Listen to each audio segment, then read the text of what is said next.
primero de todo, dar las gracias a la organización por darnos esta oportunidad de participar en un congreso tan interesante. Y bueno, yo vengo a hablar de la parte de fachada ventilada y la parte orientada a su diseño, ¿no? La fachada ventilada, que tiene una importancia enorme en el entorno de la rehabilitación hoy en día, ¿no?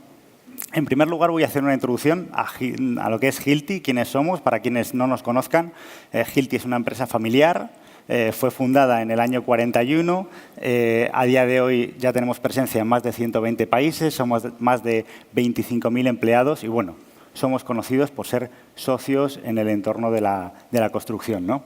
El amplio abanico de productos y servicios que ofrece Hilti les sonará tanto desde herramientas de demolición, de corte, de láser, taladros, servicios, también materiales de construcción, consumibles, sistemas de instalación. Por ejemplo, todo el graderío sobre el que están ustedes sentados está hecho con estructura Hilti. Es decir, para lo que es todo el abanico de la construcción, es un abanico enorme de productos y servicios. Dentro de todo este portfolio aparece la parte de fachada ventilada. En 2011, Hilti adquiere una empresa que ya era líder en el mercado a nivel europeo, que es Eurofox, basada en Austria, al lado de Viena. Y desde entonces es 100% grupo Hilti, tiene desarrollo y producción propia y a día de hoy ya estamos hablando de esos 25 años de experiencia haciendo esto, ¿no? Los sistemas de subestructura de fachada ventilada. No solo en edad, que ya tenemos 25 años haciendo esto, sino también en extensión. Estamos presentes en toda Europa y Rusia y, bueno, un ejercicio de ensayo y error, mejoras I+D y desarrollo ampliamente extenso. Pues estamos haciendo pues más de 2 millones de metros cuadrados al año.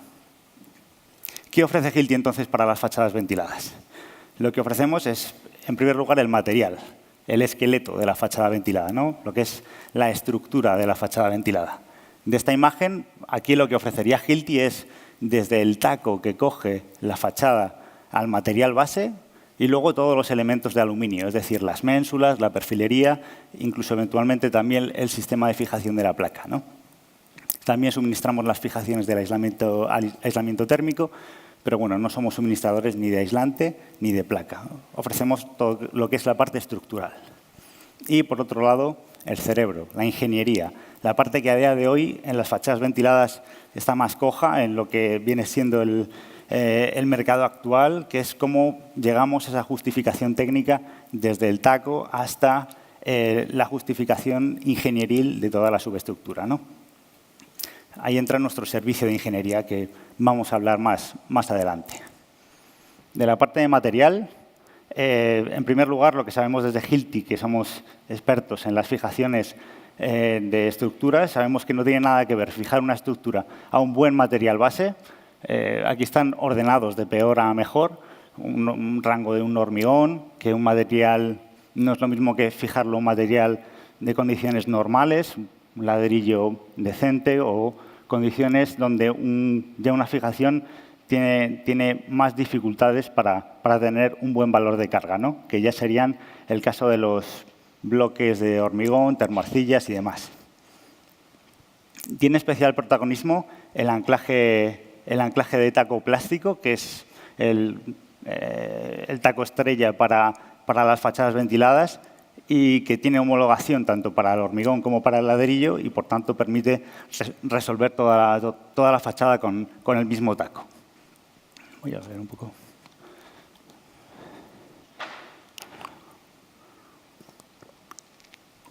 Bien. Cuando nos movemos en la franja de material base más débil, aquí lo que tenemos es que afrontar la fijación con un taco que dé más carga, como puede ser un taco con una resina química, con un tamiz que permite que expanda esa resina, que solidifique y que consiga mayor valor de carga. Y, como siempre, lo que defendemos, lo que hacemos siempre es ir a la obra, hacer unos ensayos de extracción según norma del taco y ver qué valor da en particular ese taco en ese ladrillo con las condiciones de ejecución que tiene particularmente en esa obra y, repito, según norma, para tener, según un procedimiento de ensayos, el valor de diseño que tener en cuenta en la ingeniería. Esto es un ejemplo de cuando nosotros hacemos todo el cálculo de ingeniería, nuestro software interno calculado según las cargas y resistencias, la resistencia del anclaje, la carga según código técnico, nos dice el porcentaje de utilización de cada uno de los elementos. Y esta es la foto que tenemos siempre, ¿no? Que al final el elemento más solicitado, ahí viene cómo está de solicitado el taco, el perfil, la ménsula, el elemento que siempre está más solicitado es el anclaje que coge al ladrillo. Y esto no es por otra cosa, por la carga a la que rompe el ladrillo. Aquí en España, por suerte, por desgracia, el material que nos encontramos es ladrillo. En el resto de Europa las fijaciones casi siempre son a hormigón, pero aquí, sobre todo a la hora de rehabilitar, tenemos que tener en cuenta el factor limitante de la fijación al ladrillo. Por así decirlo, una fachada ventilada con una misma ficha técnica, una placa con el mismo DIT o DAO o la documentación técnica que sea, nunca tendrá el mismo aspecto sus tripas de su estructura, de sus fijaciones, si está fijado a un buen material base, como un hormigón, que si es a uno malo, como un ladrillo, ¿no? Tendrá otro aspecto la subestructura. Eso en cuanto a la resistencia del material base. En cuanto a la carga de viento, tampoco tendrá el mismo aspecto la subestructura si tiene unas condiciones de viento bajas, una zona bajita, resguardada, que si es una torre en primera línea de playa, ¿no? Eso era simplemente para tener en cuenta el taco como el elemento limitante. Y luego, del resto de elementos, pues nosotros suministramos la parte de aluminio, ¿no? Las ménsulas que nos permiten separarnos para albergar el aislamiento y la cámara de aire, desde 4 centímetros hasta unos 30 centímetros, una pieza de rotura de puente térmico en su base, una pinza para sujeción del perfil, unos pretaladros para poder fijar el perfil y la ménsula, y luego un rango de perfilería enorme en función de lo que pida el sistema y los tornillos de unión. Es muy importante, me paro en la parte de las ménsulas, porque al fin y al cabo las fachadas ventiladas lo que estamos haciendo es disponer un aislante térmico continuo en toda la fachada existente, ¿no? Para evitar todos los puentes térmicos de cantos de forjado, pilares a fachada, pero al mismo tiempo estamos incluyendo un montón de fijaciones con ménsulas de aluminio. El aluminio no es que sea aislante, es que es conductor, y muy buen conductor. Entonces, térmicamente es algo que hay que tener en cuenta, ¿no? Nosotros ya hace mucho tiempo que incluimos a las ménsulas una pieza plástica en su base que mitigaba ese puente térmico, pero vamos pasos más allá. Después de esa pieza incluida, tenemos un sistema de forjado a forjado, que lo que hace es que, además de evitar el problema del ladrillo, reduce los puntos de apoyo. Luego tenemos también ménsulas de acero inoxidable y, por último, la joya de la corona, térmicamente hablando, la ménsula de Passive House, que combina plástico y aluminio, que es de rotura de puente térmico total. El sistema de forjado a forjado es lo que estamos instalando aquí en todo el ARU de San Cristóbal y es un sistema que lo que hace es que tiene un perfil de mayor sección, de mayor inercia, y una ménsula de mayor inercia que van conectados y que permite salvar esta distancia, evitando ese problema que tenemos, que es la poca capacidad portante del ladrillo que nos encontramos en la rehabilitación. Ventajas. La seguridad estructural, ya que nos olvidamos del ladrillo y vamos a la estructura del edificio. Rapidez de montaje. Al fin y al cabo estamos poniendo una quinta parte de las fijaciones solamente. Evita los errores de montaje en obra por reducir el número de unidades y mejora la eficiencia energética. Esto encaja bien en dos circunstancias. Cuando estamos hablando de un material base débil o también en obra nueva, eso sería rehabilitación en obra nueva, cuando afrontamos una fachada ventilada sobre un tabique seco, que es bastante dificultoso el fijar ahí y también por incompatibilidad de garantías y demás, lo evitamos directamente independizando sistemas al 100%. Hemos hablado ya de taco, ménsula, perfil y luego, a la hora de fijar, pues lo que pide la placa. Hay sistemas de fijación vistos, ocultos. Aquí hay un pequeño resumen de, según placas de cerámica, terracota, piedra, pues qué sistema le encajaría, tanto en visto como oculto. No voy a entrar en mucho detalle, pero hay un abanico enorme. Ya hemos hablado del material y ahora de esa parte diferencial que es el servicio de ingeniería, ¿no? Lo hago explicándolo en un ejemplo tipo de cómo actuamos nosotros cuando estudiamos un proyecto. En un primer momento, lo que se nos solicita por el técnico responsable o por la empresa instaladora es hacer un preestudio inicial, ¿no? Y lo que hacemos es coger una zona representativa del edificio, cogemos unos datos iniciales de distancia de aislamiento y material base al que tenemos que fijar. junto con los planos de lo que se quiere hacer, el despiece que se quiere hacer, y hacemos ya una propuesta en base a la ingeniería y el cálculo con el valor del taco esperable y hacemos ya un replanteo de subestructura que ya se puede ver desde el minuto 1 la solución técnica según la ingeniería y el precio que eso tiene. Y el plano, por supuesto, el plano para que se vea cómo queda. Esto es algo que hacemos a coste cero. Una vez se va a acometer la obra, lo ideal es hacer lo que he dicho, los ensayos de extracción según norma, según el procedimiento, para sacar el valor de carga, de diseño, la resistencia característica del taco en ese ladrillo.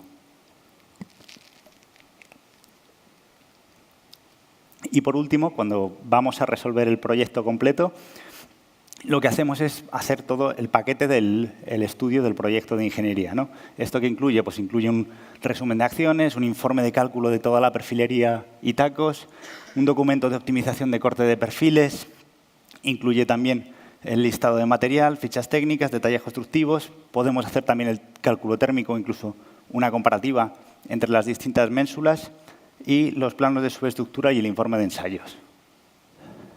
Esto también tiene coste cero cuando estamos haciendo el proyecto completo con nuestro material. Este es el aspecto que tienen los planos de montaje, que valen tanto para incorporar al proyecto como para los instaladores poder montarlo claramente tal y como se ha calculado, ¿no? Viene replanteado con una nomenclatura muy sencilla, cómo debe de instalarse cada ménsula en cada punto y cómo deben de hacerse todas las fijaciones. Y por último, la parte de obra, donde hacemos formaciones a los instaladores, hacemos seguimiento de obra, para que luego, al fin y al cabo, no haya ningún problema y ya se cierre completamente el círculo. Aquí hay ejemplos ya de cómo quedaría un proyecto acabado. Estos son ejemplos de San Cristóbal, que lo conoceréis de buena mano, y un proyecto del que, por supuesto, estamos muy orgullosos de estar colaborando a día de hoy. Por último, también presentarnos como expertos en patologías. Al fin y al cabo, estamos detectando que está habiendo un montón de patologías en fachada ventilada y, al fin y al cabo, cuando las cosas se caen y hay que buscar una fijación, muchas veces nos llaman a Hilti para ver cómo se fija eso y estamos recopilando un montón de información de cosas que están fallando en las fachadas ventiladas que se están montando a nuevo. No ya patologías existentes, que también, sino patologías de las fachadas ventiladas. ¿A qué me refiero con estas patologías? Pues por ejemplo, patologías de corrosión y par galvánico, utilizando tornillos galvanizados que en contacto con las estructuras de aluminio sufren corrosión por par galvánico. Me refiero también a las patologías por el mal anclaje, eso que hemos dicho, el factor limitante del ladrillo, si se obvia, si no se hacen ensayos, si no se aplican los coeficientes de seguridad pertinentes, si se busca montar soluciones estándar, sin hacer un proyecto de ingeniería, pues pueden ocurrir cosas graves como están ocurriendo en fachada ventilada a día de hoy. El tema de las fijaciones a los cantos de forjado, cuando vamos a fijar la estructura, ojo, habrá que hacer catas, habrá que ver dónde están los forjados, habrá que ver si no se puede picar, cómo acometer esa fijación, cómo puede sufrir ese anclaje por tener ese material no resistente entre medias. Y, sobre todo, también patologías por el tema de las dilataciones.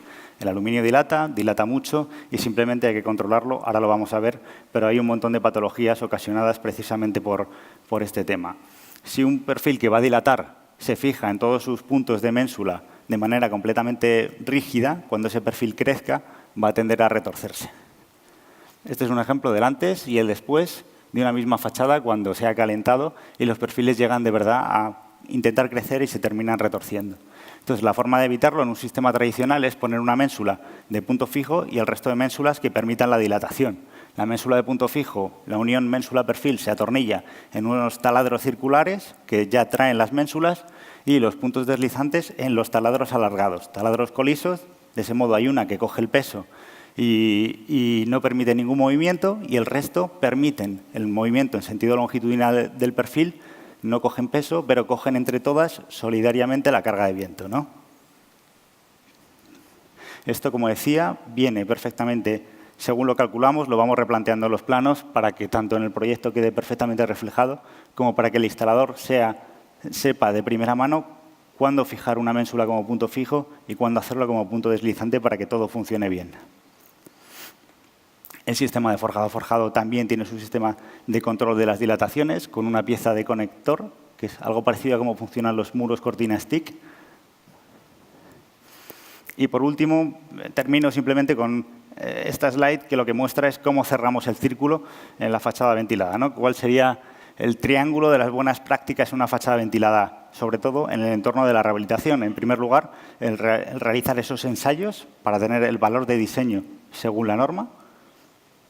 En segundo lugar, utilizar ese valor según norma del taco para hacer la ingeniería, el cálculo de ingeniería de toda esa subestructura y, en paralelo, los planos de montaje donde venga indicado cómo montarlo. Y, por último, la instalación, ¿no? Una correcta instalación, para ello aportamos la formación y el seguimiento. Nada más, esto es todo por mi parte, en el ratillo que tenía para explicar un poco qué es lo que hacemos a día de hoy. Y sin más, cualquier ampliación de información tenemos en un stand de Hilti, así que estaré encantado de atenderles. Gracias. El título de esta pequeña charla de 15 minutos es Estanqueidad, la inversión más rentable, y voy a intentar, incluso con datos, darles valor a lo importante que es la impermeabilización en los edificios y la repercusión tan grave que tiene a día de hoy a nivel de patologías. Y por último, acabaré con 3 indicaciones muy sencillas que nos podemos quedar todos con mayor o menor conocimiento técnico de qué cosas deberíamos controlar en la edificación para minimizar todas estas patologías de estanqueidad. Esta fotografía, que la tenemos en algún catálogo de Danosa, me gusta mucho porque sale una persona que está mirando hacia arriba en un patio de un edificio rehabilitado, y me gusta mucho porque algunas empresas y profesionales que nos dedicamos a la cubierta siempre decimos que de las cubiertas o de las azoteas nadie se acuerda hasta que no tienen problemas. Esta chica no sé si está mirando para arriba porque caen gotas de agua, porque se le ha caído del tendedero o algo, pero está claro que algo está pasando para que esa mujer mire hacia arriba. A nivel de rehabilitación, como empresa abordamos muchos nichos, muchas prestaciones que requieren los edificios, impermeabilización y el aislamiento. El aislamiento entendido como térmico y acústico, pero ahora mismo de lo que vamos a tratar exclusivamente es de la impermeabilización y el aislamiento térmico.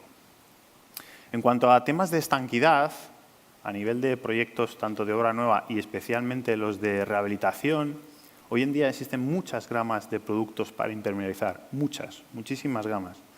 Pero hay que diferenciar entre productos impermeabilizantes técnicos o de alta durabilidad, lo que nos requiere el código técnico, y productos de impermeabilización que vienen orientados a soluciones constructivas emparejadas con el bricolaje, donde buscamos resolver un problema muy puntual a través de un profesional o no, pero que la durabilidad de ese sistema va a ser muy limitada.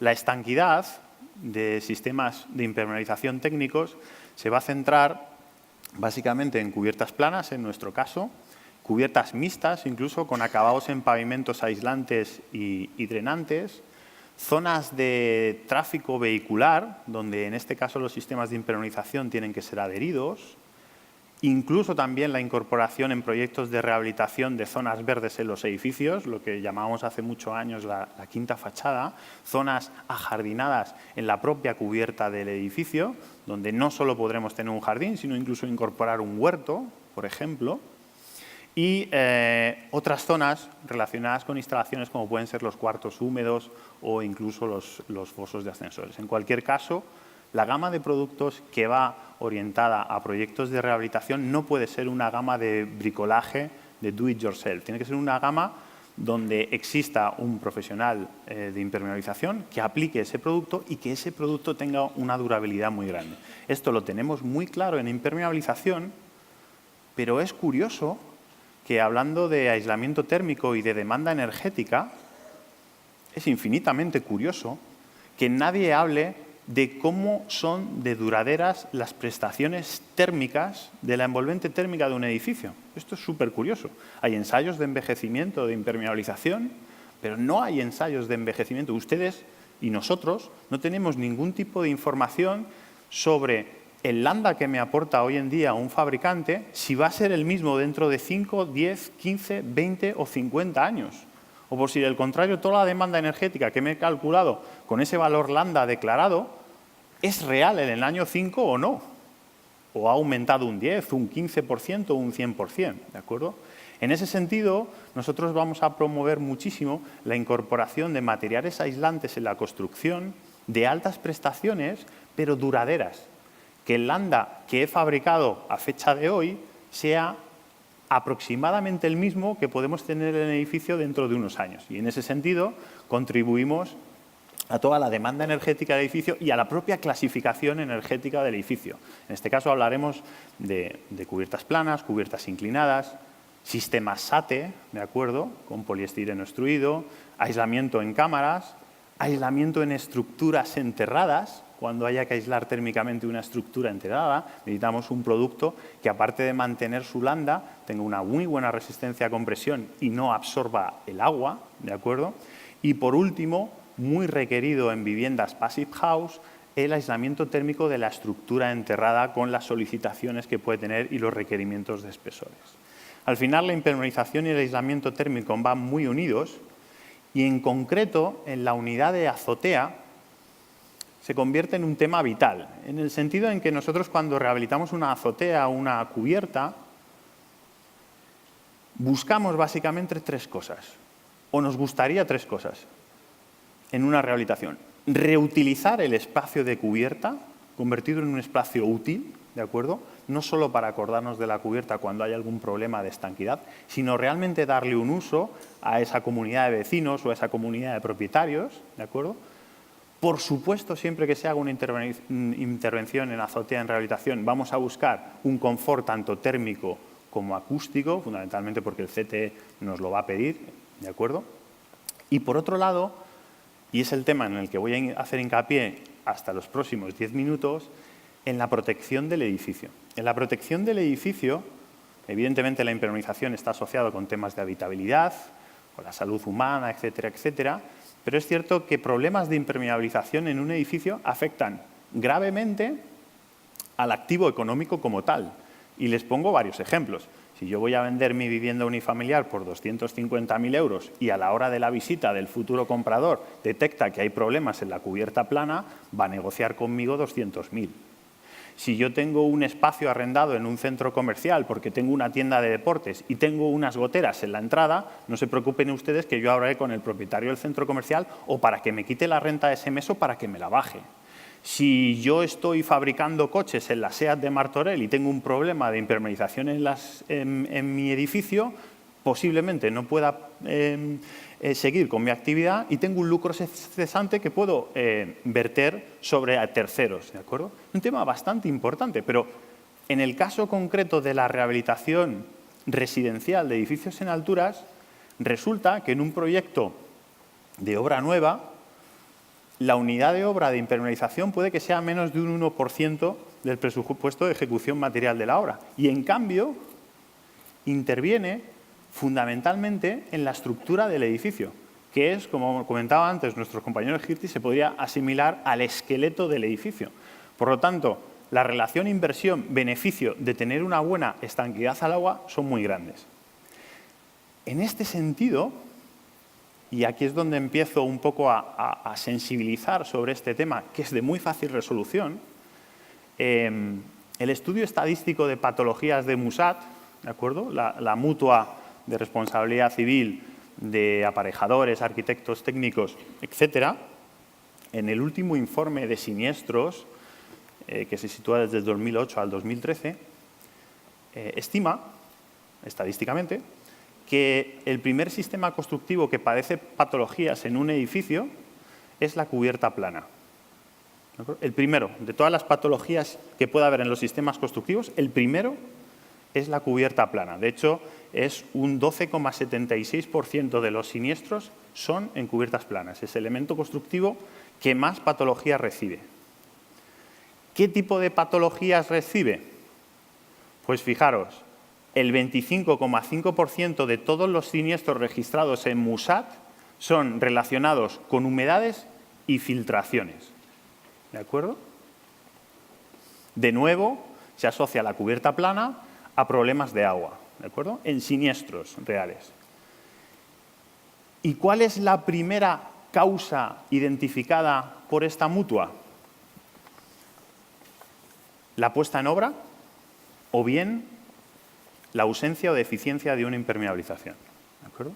Es un tema que nos cuesta mucho explicar a los profesionales que nos dedicamos a la impermeabilización, pero lo cierto es que gracias al Big Data y a Google, y etcétera, la información está ahí. Es una unidad de obra relativamente muy barata que afecta muchísimo a las prestaciones del edificio y, como vemos en los siniestros estadísticamente, es la unidad de obra que más problemas causa en un edificio a nivel de rehabilitación. Pero la Fundación MUSAT va un poco más allá. Y aquí es donde quiero aportar mi granito de arena más que dejarles simplemente los datos. Establece que son básicamente 6 razones que ellos detectan estadísticamente por donde siempre falla las impermeabilizaciones. La primera que indican es la ausencia o inadecuada disposición de la capa de impermeabilización. Básicamente, y sin entrar en nuevos desarrollos de producto, lo que ustedes conocerán son láminas asfálticas que normalmente son bicapas adheridas al soporte en un concepto de cubierta invertida. Y por otro lado, tenemos sistemas de impermeabilización termoplásticos no adheridos que normalmente también se ponen en cubierta invertida. Bueno, pues la primera causa, que esto que parece muy sencillo, es o bien que no existe ese sistema de impermeabilización o que está mal colocado dentro de la cubierta. ¿De acuerdo? La segunda de las causas, y esto lo hemos experimentado todos de alguna u otra forma, son los encuentros con los sumideros. Fíjense qué sencillo, los encuentros con los sumideros. Pues por ahí vienen todos los problemas de estanquidad. ¿Y por qué? Porque probablemente en la obra, ya sea en obra nueva o en obra de rehabilitación, no hemos visto en la obra ninguna de esas dos fotografías. O es un sumidero prefabricado negro de EPDM para impermeabilizaciones de betún modificado, o un sumidero en un color blanco o gris claro que se refiere a un sumidero prefabricado de PVC. Si no ven esto ustedes en las obras, tendrán probablemente un encuentro con sumidero, un problema y un siniestro al cabo de relativamente poco tiempo. ¿De acuerdo? El tercer problema es una inadecuada pendiente. Y esto es relativamente bastante importante porque un inadecuado pendientado lo que provoca es una presencia inadecuada de agua. No se drena correctamente el agua. Y el agua, en contacto con la impermeabilización, lo que hace es degradar el producto de forma prematura. Muy sencillo. De todas las láminas asfálticas del mundo que se utilizan, utilicen formulaciones SBS, estireno, butireno, estireno. No es precio en la rehabilitación, no es precio en la obra nueva y conseguirán una durabilidad muy alta de ese sistema de impermeabilización para que sea resistente a los efectos nocivos del agua encharcada. Y si utilizan láminas termoplásticas, como en el caso de Danosa, nosotros tenemos el ensayo que estamos haciendo ahora en Reino Unido para una durabilidad estimada de formulación de 35 años. ¿De acuerdo? Entonces, en este punto tan importante, debemos apostar por impermeabilizaciones de alta durabilidad. El cuarto punto son punzonamientos de la membrana impermeabilizante.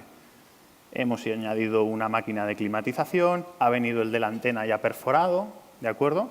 Esto se puede solucionar en sistemas de impermeabilización no adheridos o adheridos mediante la colocación de geotextiles, esto que normalmente no solemos hacer en la obra, es la colocación de geotextiles antipunzonantes protectores, o bien pavimentos aislantes y drenantes, como es el caso de la danolosa, que es un elemento rígido que se coloca sobre la impermeabilización, que aporta aislamiento térmico, transitabilidad y protección a la impermeabilización, para no tener la necesidad de fijar siempre toda la cubierta, sino dejarlo de forma autoportante sin penetrar la impermeabilización. El quinto punto son los movimientos termodinámicos. Y este punto, tengo que reconocer que hasta el año pasado me costaba explicar a los profesionales de la construcción por qué en un sistema de impermeabilización de cubierta plana, y esto me lo dicen en cualquier parte del mundo, por qué hacen falta tantos geotextiles. Y yo siempre decía, para separar las capas. Y para que cuando entren en movimiento termodinámico con temperaturas, una no condicione a la otra y empiecen a aparecer comportamientos inadecuados, grietas y demás. Bueno, pues descubrí que precisamente la quinta causa de problemas de impermeabilización son los movimientos termodinámicos. Entonces sí, hay que colocar geotextiles entre la impermeabilización y el aislamiento, y entre el aislamiento y la grava, y entre el aislamiento y el solado rígido, ¿de acuerdo? Porque lo que buscamos es esa independencia, que cada material pueda funcionar conforme a sus propiedades intrínsecas sin que quiebren, rajen o arrastren capas superiores o inferiores, ¿de acuerdo? Y el sexto problema, y esto sí que lo hemos visto, juntas de dilatación, ¿de acuerdo? Las juntas de dilatación de un sistema de impermeabilización adherido son vitales. Y es por donde cascan todas las impermeabilizaciones, especialmente de grandes superficies, centros comerciales, parkings, etc. Por ahí acaban quebrando todas las impermeabilizaciones. Entonces, no está de más especificar a nivel de proyecto cómo se hace ese tratamiento de juntas de dilatación y que podamos verlo en la obra. Pero por otro lado, los sistemas no adheridos, que normalmente son con materiales termoplásticos, al ser sistemas flotantes, no necesitan tratamiento de juntas de dilatación. Entonces, dependiendo de los proyectos, podemos elegir el tipo de sistema de impermeabilización que mejor nos convenga. Esas son las 6 razones fundamentales. Y ahora, en la última diapositiva, intentaré decirles cuáles son las 3 claves de éxito para minimizar estos siniestros. Muy sencillas, muy sencillas. Detalles constructivos, sin complejos. Incorporen detalles constructivos de elementos emergentes, juntas de dilatación y sumideros en sus proyectos de ejecución. No tienen nadie que delinear nada. Hay un montón de bibliotecas, como las que tenemos nosotros en Danosa, DWG, en AutoCAD, si quieren biblioteca Revit, tenemos la biblioteca Revit, pero por favor especifiquen todos estos detalles constructivos en colaboración con el fabricante, pónganlos en los planos. Y de cara a incompatibilidades, movimientos termodinámicos, es necesaria capa funcionante o no, no inventemos nada. En el mercado de la construcción existen evaluaciones técnicas de producto, donde directamente el Instituto de Eduardo Torroja, el Instituto de Tecnología de la Construcción de Cataluña, evalúan todo un sistema de impermeabilización y aislamiento de cubiertas planas para asegurar que todos y cada uno de los componentes se colocan correctamente. Entonces, no hay nada mejor que especificar en un proyecto de ejecución de rehabilitación un sistema de impermeabilización y aislamiento bajo un documento de idoneidad técnica, de cara al código técnico de la edificación. Y por último, y esto es absolutamente clave, como solemos decir nosotros cuando estamos en las obras, al final el éxito de la impermeabilización depende del operario que está arrodillado, aplicando fuego o aire caliente a 600 grados para soldar las láminas termoplásticas. Por lo tanto, no teman, llámenos como direcciones facultativas, que Danosa estará en sus obras verificando que especialmente estos 6 puntos críticos se ejecutan con normalidad de cara a minimizar los siniestros que a futuro va a tener el edificio, que los estamos viendo que vamos a tener. Son temas muy sencillos y que van a minimizar todos esos riesgos para conseguir la vitalidad a largo plazo del edificio y para proteger la estructura del edificio. Una vez más, les invito al apartado de los stand a que si quieren hacer más consultas o ampliar información, estamos en el stand de nuestros compañeros socios de aislamientos rurales. Muchas gracias por su atención.